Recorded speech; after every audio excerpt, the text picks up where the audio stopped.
They're off for the Coronation Stakes. They jump away from the Old Mile Start with Honey Girl among those dropped in the early stages, rolling the dice, and the cheek piece was away fairly well. Cachet got a good break as well.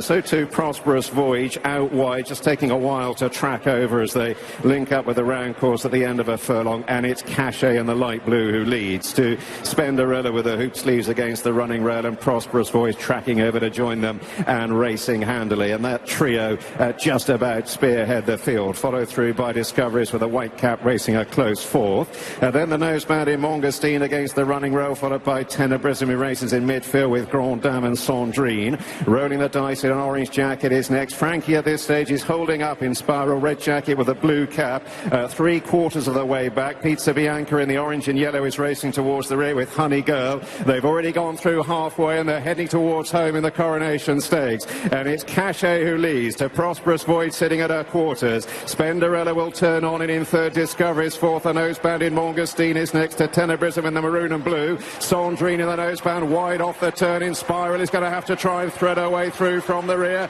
Frankie driving away, red jacket, blue cap. Inside the two, Cachet challenged now by Spenderella, the hoop sleeves. Here's Discoveries, and now Inspiral finds daylight. She begins to run on very strongly down the centre onto the Dettori drive, and Inspiral has come sweeping through to snatch the lead deep inside the furlong. Redemption day for Frankie.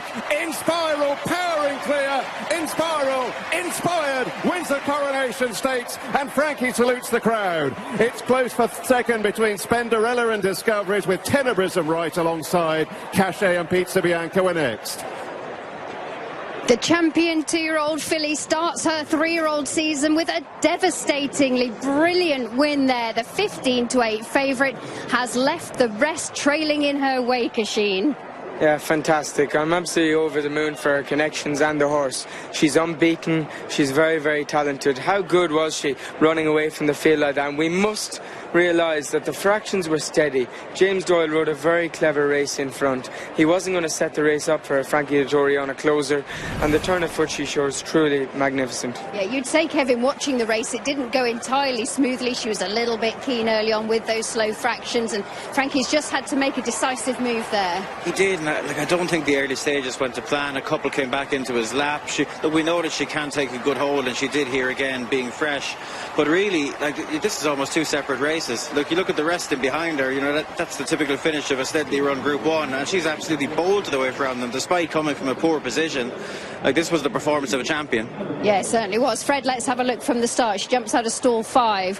What do you make of this? Yeah, I just thought she was a slightly bit ring rusty just to get going. You see Frankie here just pushing her forward a little bit because he wanted to actually sit handier than he was. As it happened, he had to sit out the back. She now takes a bit of a grip simply because he's walking her up, tried to go forward with her, and therefore he's got to settle her again. He's got to get her to spit it out and relax. And it takes him, I'd say, a good furlong and a half, if not 2 furlongs, for her to do so. And then he's to plan B. He's got to ride a race now. James Doyle is in front. Rob Hornby upsides him. They're putting the brakes on. Now the race is on here, so swinging for home.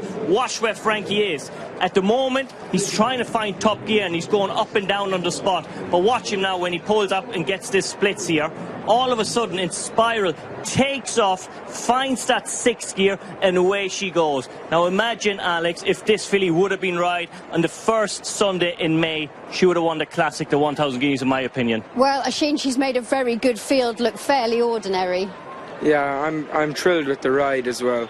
At the bottom of the straight, Frankie chose to go back inside. He could have pushed out on the back of David Probert, ended up in the middle of the track. He'd have won anyway, but he trusted his instinct, forgot about what's been happening the last few days, relied on his own opinion and his own instinct, as I say again, and it truly was a very, very clever ride, because that split was always going to open up if he could get back on the back of Shane Foley with Discoveries. These things we really take for granted watching him, but I promise you there was split-second decisions there where really could have been the difference between winning and losing. In the end, it wasn't, because she won so far. Yeah, she's won that really, really well. And Asheen, You were second on a horse for Graham Motion a couple of years ago. Brave shout for him to bring his filly over, and she's run well to finish second. Yeah, I applaud him.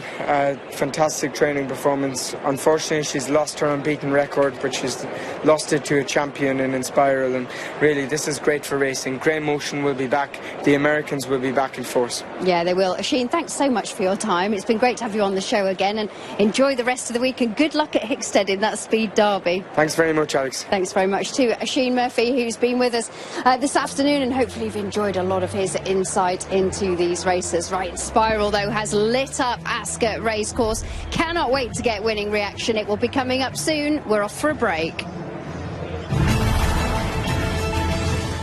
Okay, and has